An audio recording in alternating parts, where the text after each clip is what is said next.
આજની ધર્મકથા. પ્રણામ. કેશવરામ બ્રાહ્મણ કુળમાં જન્મેલો યુવાન,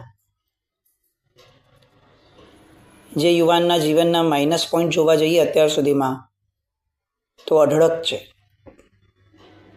કોઈ કાળે આપણે એમના અત્યાર સુધીના જીવન પ્રત્યે સદભાવ કેળવી શકીએ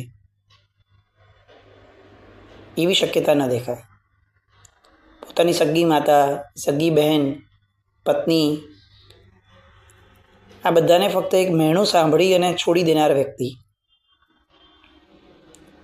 એ આ પરિપ્રેક્ષ સુધી આપણને, આ પર્યાય સુધી આપણને કઈ રીતે યોગ્ય લાગે? એમ લાગે કે આ વ્યક્તિનું ખરેખર મગજ ઠેકાણે નથી, આ ન ચલાય. પણ હંમેશા વ્યક્તિને ફ્લો અથવા કોઈ એક ડિરેક્શન ડ્રો કરતું હોય છે. આપણે અત્યારે દૂર બેઠા છીએ, ઉપર બેઠા છીએ ને એટલે આ ચરિત્ર સંભળાતું હોય તો આપણે આપણા વિચારો કરી શકીએ. પણ જે સમયે જે વ્યક્તિ એ જીવન જીવે છે ત્યારે એને કેટલીક વાર એક ફ્લો ખેંચતો હોય છે. આવું આપણે પણ અનુભવી શકીએ કે પ્રસંગ પૂરો થઈ ગયો ને પછી આપણે વિચારીએ કે આવું કર્યું તો સારું હતું, પણ એ સમયે આવી સમજણ કેમ ના આવી? આપણને પોતાને જ આ સમજણ તો આપણી જ છે અને પહેલેથી હતી જ, તો એ સમયે કેમ ના આવી? કારણ કે કેટલાક ફ્લો જે છે એ આપણને એ સમયે ખેંચી જાય છે, જેને આપણી તાત્વિક ભાષાની અંદરમાં ભવિતવ્યતા કહેવાય. એ સમયની એ ભવિતવ્યતા હતી. એટલા માત્રથી આપણે એ વ્યક્તિને સારો પ્રૂવ નથી કરતા, ઇનોસન્ટ પ્રૂવ નથી કરતા, એવી વાત નથી કે એ ખરાબ નથી કે એ સારો નથી. મુદ્દો આ છે કે એ સમયની એ ભવિતવ્યતા.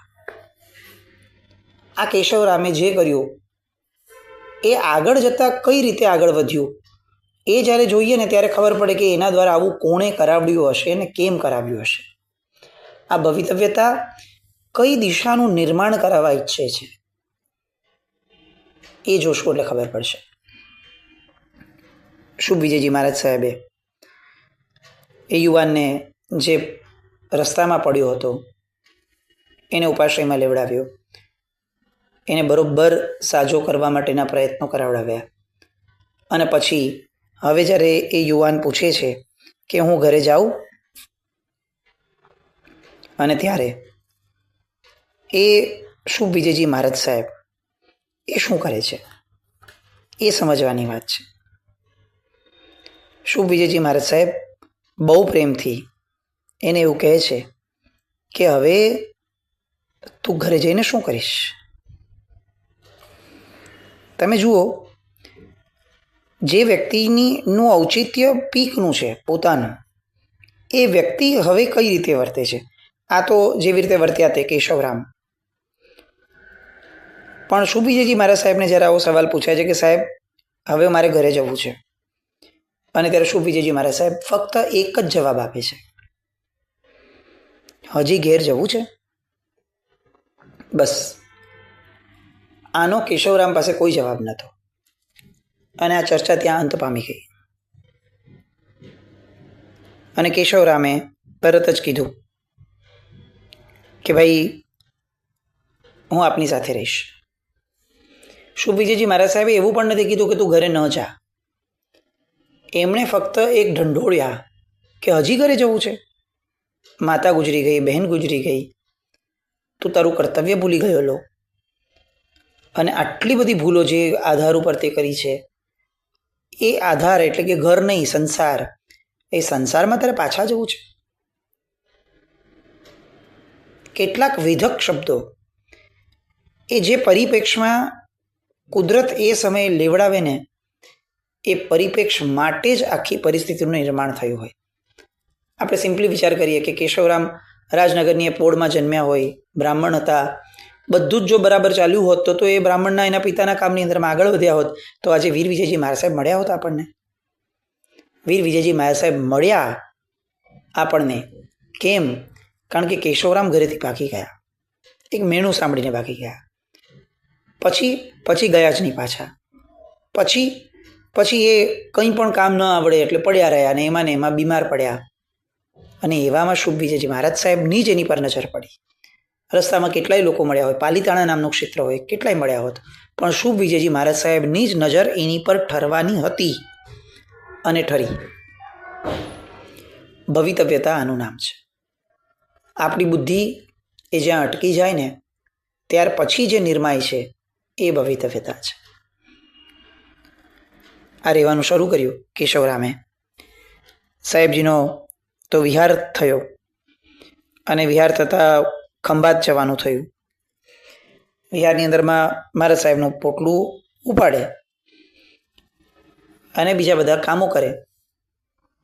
મનમાં સતત વિચારે કે હું બ્રાહ્મણ, જિંદગીમાં કોઈ દી મેં કોઈ કામ કર્યું નથી, મારે એવું કોઈ વિકલ્પે નથી, મને કોણ અપનાવશે? અને જે રીતનું મારું જીવન છે એ પછીથી તો કોઈએ મને અપનાવવો પણ ન જોઈએ. હું તો જેણે મને અપનાવ્યો તો એ લોકોથી દૂર ભાગી ગયેલો માણસ છું. આ ગિલ્ટ એ કેશવરામને અતિશય અંદરથી પિંચ કરતું હતું.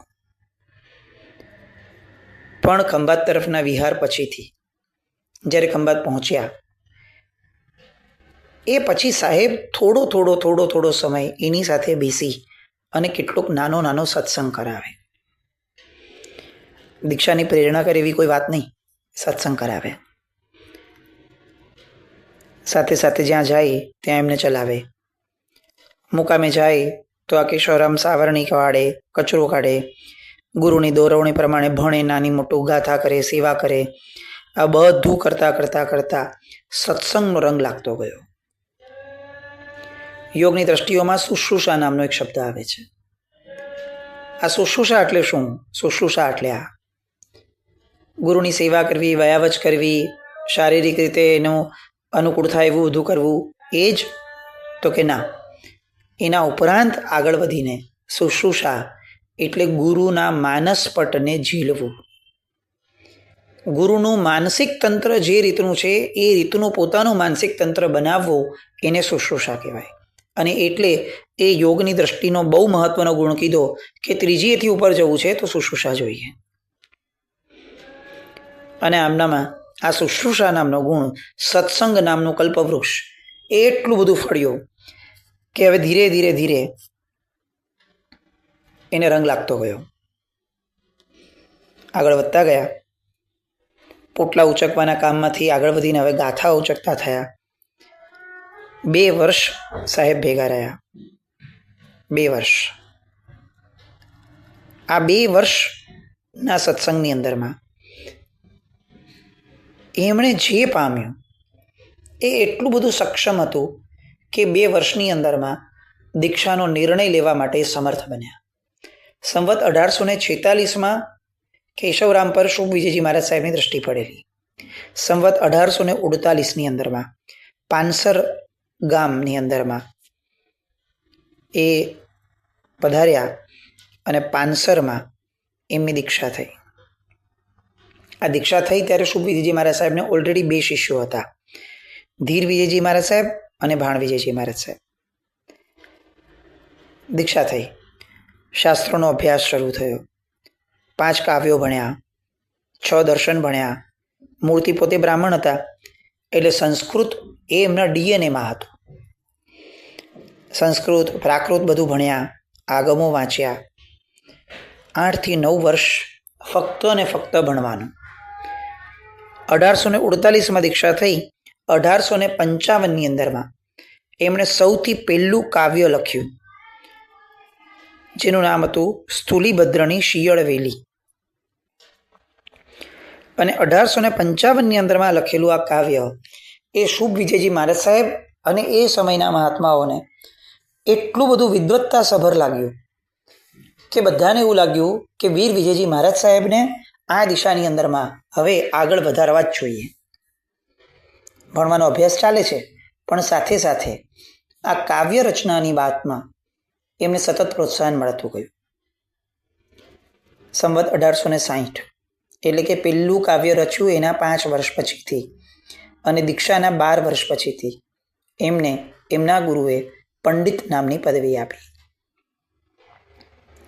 પંડિત નામની પદવી એટલે શું? તો કે 45 આગમના જોગને વહેવાનું, એ જોગ થાય પછી એ પન્યાસ પદવી મળે તે. હવે 1860ની અંદરમાં એમને આ પન્યાસને પંડિત પદવી મળી. અને ભાગ્ય જુઓ કે 1860માં જ પૂજ્ય શુભ વિજયજી મહારાજ સાહેબ એમનો કાળધર્મ થયો રાજનગરની અંદરમાં. એ વખતે નગર શેઠ વખતચંદ શેઠ અને શેઠાણી જડાવબાઈ એ બંનેએ શુભ વિજયજી મહારાજ સાહેબના પટ્ટધર તરીકે વીર વિજયજી મહારાજ સાહેબની સ્થાપનાનો ઉત્સવ કર્યો. બે શિષ્યો આગળ હતા, ધીર વિજયજી મહારાજ સાહેબ અને ભાણ વિજયજી મહારાજ સાહેબ. પોતે ત્રીજા નંબરના શિષ્ય છે અને તેમ છતાં પંડિત પદવી સાહેબે એમને આપી. કેમ એમને આપી? કારણ કે એ પોતાના પટ્ટધર તરીકે સ્થાપવા યોગ્ય છે એવું શુભ વિજયજી મહારાજ સાહેબે સમજેલું. પોતે એ જ વર્ષે કાળ કરી ગયા. કેટલીક વસ્તુઓ ઇંગિત ઇશારો હોય છે અને આ નગર શેઠે એ ઇંગિત ઇશારો સમજેલો અને એટલે એમને પટ્ટધર તરીકે સ્થાપના કરી. એ પછીથી તો અનેક ક્ષેત્રોમાં વિચારવાનું થયું. ગુજરાત, કચ્છ, સૌરાષ્ટ્ર બધે જ એકવાર સુરત આવ્યા. હવે આ એ સમયગાળો છે કે જ્યારે બે પરંપરા ચાલતી હતી, એક સંવેગી સાધુઓની અને બીજી શ્રી પૂજ્યોની. શ્રી પૂજ્યો એટલે જેને આપણે યતિ સંસ્થા તરીકે ઓળખીએ છીએ તે શ્રી પૂજ્યો. હવે વિજય દેવસુરી મહારાજ અને વિજયસિંહ સુરી મહારાજ સાહેબ એ બંને જ્યારે થયા હતા પાઠ પરંપરામાં, એ પછીથી આ શ્રી પૂજ્યોની ધારા એક અલગથી થઈ અને શ્રી પૂજ્ય જે થાય એ જ આચાર્ય બને એ રીતનો આખો એક ધારો થઈ ગયો. આપણને તમે જુઓ વર્ષો સુધી પરંપરાની અંદરમાં અચાનકથી આચાર્ય પદવી આપણે ત્યાં ગાયબ થઈ ગયેલી. બધે જ તમે જોશો તો પંડિત બનવું અને પન્યાસ પદવી, પન્યાસા, સત્ય વિજય, કપૂર વિજય, આ બધા જે દેખાય છે આ બધામાં પન્યાસ શબ્દ છે. છેક શાસન સમ્રાટ થયા એ એવા આચાર્ય ભગવંત થયા કે જેમણે વિધિ સહિત આચાર્ય પદવી લીધી. નહીં તો શું થતું હતું તો કે પન્યાસ પદવી જ થતી હતી અને એની પછી આચાર્ય પદવી અગર થવાની શરૂ થઈ આત્મારામજી મહારાજને બધાની, તો શું થાય કે એમને કાંબળી ઉઢાડીને સીધી આચાર્ય પદવી આપી દેવાય. તો આ પન્યાસ પદવીનો સમય આચાર્ય પદવી કેમ નહોતી થતી? કારણ કે એ ધારો થઈ ગયેલો હતો કે આચાર્યો તો શ્રી પૂજ્યો જ હોય, સંવેગી સાધુઓ આચાર્ય ન બની શકે. સિંહ સુરી મહારાજ સાહેબ એમણે સત્યવિજય પંડિતજીને આજ્ઞા કરી હતી કે તમે આચાર્ય થાઓ, આ પરંપરાને તોડો. કારણ કે આચાર્ય થવાની ખરી યોગ્યતા તો સંવેગી સાધુમાં જ છે. પણ સત્યવિજયજી મહારાજ સાહેબે ના પાડી. એમણે એમ કીધું કે નહીં ભગવંત, મારે આચાર્ય પદવી નથી લેવી. તમે એક કામ કરો, વિજય પ્રભસુરી મહારાજ સાહેબ છે એમને આચાર્ય બનાવો, હું એમની આજ્ઞા પાડીશ. ગુરુએ પૂછ્યું કે તો તમે શું કરશો? અને ત્યારે એ સત્યવિજયજી મહારાજ સાહેબ એવું કીધું હતું કે સાહેબ, મને શુદ્ધ સંયમ પાળવામાં રસ છે, શિથિલતા દૂર કરવામાં રસ છે, મને પદવી લેવામાં રસ નથી. ગુરુને આ વાક્ય પણ સ્પર્શી ગયું અને એમની પાત્રતા પણ સ્પર્શી ગઈ. એટલે એમણે તરત જ ક્રિયા ઉદ્ધાર કરવા માટેનો આદેશ આપ્યો, શુદ્ધ માર્ગની પુનઃ પ્રતિષ્ઠા. સત્ય વિજયજી મહારાજ સાહેબની સાથે આ જશ વિજયજી મહારાજ સાહેબ એમને પણ એ સાથે રહેવાની વાત કરી. હવે ધીરે ધીરે આ શ્રી પૂજ્ય જે છે એમને એ બરાબર ન લાગવા લાગ્યું. કારણ કે સંવેગી પરંપરા હવે શુદ્ધ માર્ગ તરફ જતી હતી. એટલે ધીરે ધીરે લોકોને ખ્યાલ આવતો જતો હતો કે આ શ્રી પૂજ્યો એ કંઈક અલગ માર્ગ તરફ ના છે. આપણે જે વાત આખી કરીએ છીએ અત્યારે એ સ્નાત્રની જે કડી છે ને એની આધાર પર એને સમજણ માટે કરી છે. તપગઈ છે ઈસર સિંહ સુરીસર કેરા શિષ્ય વડેરા સત્ય વિજય પન્યાસ ત્રણે પદ કપૂર વિજય ગંભીરા. આ એ ચાલે છે વાત. વીર વિજયજી મહારાજ સાહેબની આખી પરંપરા એ કઈ રીતે આવ્યું એ સત્ય વિજયજી મહારાજ સાહેબ, એની પછી દેવસુરી મહારાજ સાહેબ ને સિંહ સુરી મહારાજ સાહેબની પરંપરામાં બીજા આવ્યા કપૂર વિજયજી મહારાજ સાહેબ, પછી ખીમા વિજયજી મહારાજ સાહેબ, એની પછી સુજશ વિજયજી મહારાજ, એના જસ વિજયજી મહારાજ સાહેબ. આ જસ વિજયજી એટલે યશો વિજયજી મહોપાધ્યાય યશો વિજયજી મહારાજ સાહેબ નહીં, આ બીજા, આ જશ વિજયજી મહારાજ સાહેબ. અને એમના શિષ્ય થયા શુભ વિજયજી મહારાજ અને શુભ વિજયજી મહારાજ સાહેબના શિષ્ય થયા છે વીર વિજયજી મહારાજ સાહેબ. એટલે આ બધી ક્રિયા ઉદ્ધારનું કાર્ય થયું, પણ શ્રી પૂજ્યોની હજી પણ જે આણ છે એ અકબંધ ચાલતી હતી. એવામાં વીર વિજયજી મહારાજ સાહેબને સુરત આવવાનું થયું. સંઘે સામયું કર્યું. ઘણા વખતે સંવેગી સાધુ પધાર્યા. એક તો સંખ્યા બહુ ઓછી એટલે બધે જઈ ન શકે, એટલે ઘણા વખતે સંવેગી સાધુ થયા. એટલે સુરતવાળા એ લોકોએ એમનું ચોમાસું કરાવ્યું, પછી ઉપથાન કરાવડાવ્યા, ઘણું બધું થયું. શ્રી પૂજ્યોને આ ગમ્યું નહીં. એમણે વિરોધ કર્યો, વાંધો લીધો, અને ઝઘડો કરવાનું કારણ તો કંઈ કરવું પડે. એટલે એમણે કારણ આપ્યું કે તિથિના મુદ્દે અમે આમની સાથે સહમત નથી થતા. આ અંગ્રેજ સરકારોનું જ્યારે રાજ હતું ત્યારની વાત છે. એટલે આ વાત ધીરે ધીરે ઝઘડા વિવાદ વધતા વધતા અંગ્રેજો સુધી ગયો. અંગ્રેજોની કોઠીએ ફરિયાદ થઈને કેસ થયો. કોઠીમાં બંને ભેગા થયા.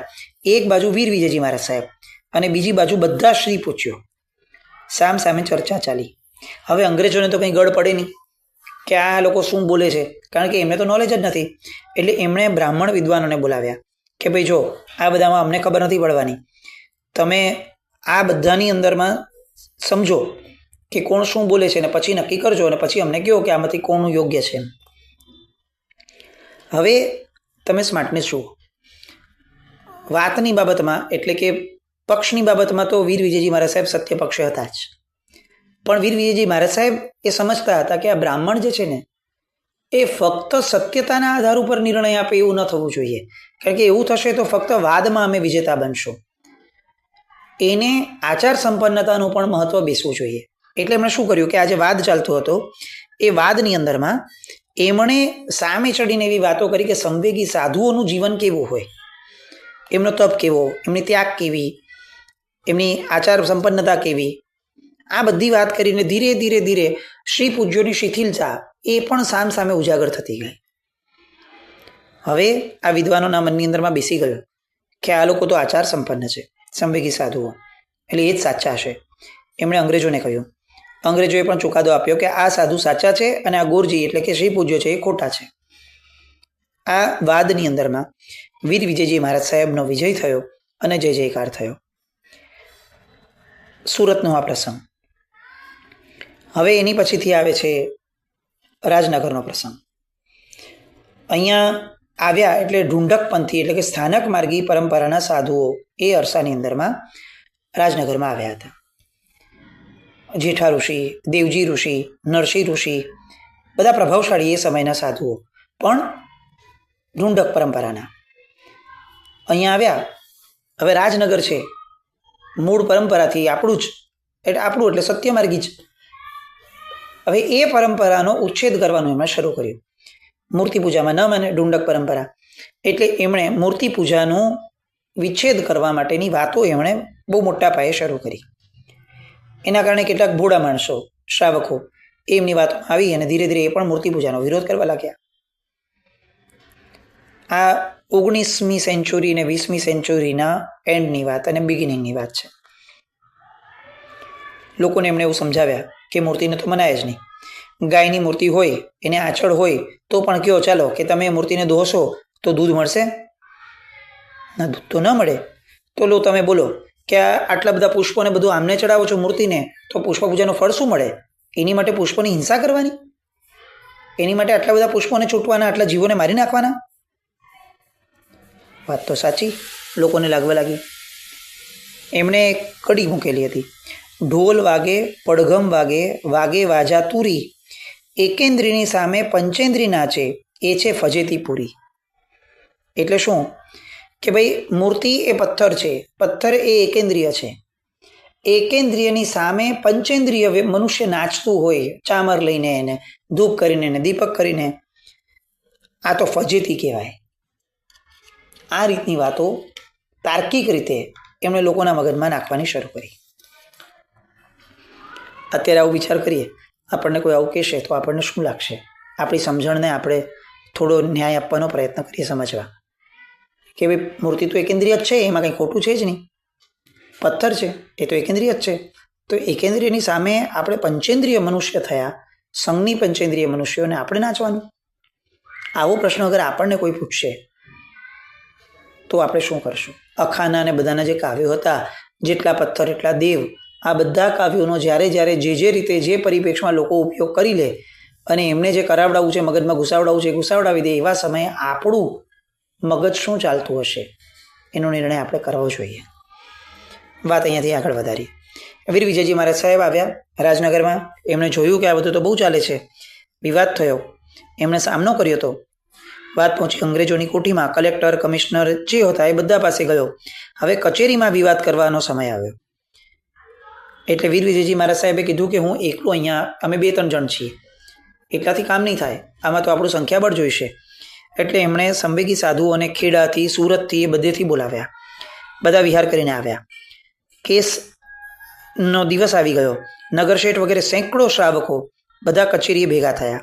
આ બાજુ જેઠા ઋષિ છે અને સ્થાનકવાસીના ઘણા બધા સાધુ ભગવંતો છે, અને આ બાજુ સંવેગી સાધુ ભગવંતો છે. બંને બેઠા છે, સામ સામે ચર્ચા ચાલે છે. અંગ્રેજોએ ફરીથી વિદ્વાન બ્રાહ્મણોને બોલાવ્યા, એમને મધ્યસ્થી તરીકે રાખ્યા. બંને પક્ષોને સાંભળવાનું શરૂ કરે છે. આ બાજુ સવાલ આપો, આ બાજુ જવાબ આપો. આ બાજુ તમે સવાલ પૂછો અને પછી આને જવાબ આપવાનો. આ પદ્ધતિથી એક આખો વાદ શરૂ થાય છે. આ વાદની અંદરમાં શું થાય છે? અને વાદના અંતે એક એવી ઘટના બને છે કે જે ઘટનાના કારણે આજે પણ રાજનગર એ ઘણું બચેલું છે. એ આખી વાત વાદની અને વાદ વિજયની અને વીર વિજયજીની, એ બંને વાતને આવતીકાલ પર રાખીએ. જીના આજ્ઞાવૃત્ત કંઈ પણ બોલાવે તો મિચ્છામિ દુક્કડમ. જૈનમ જયતિ શાસન.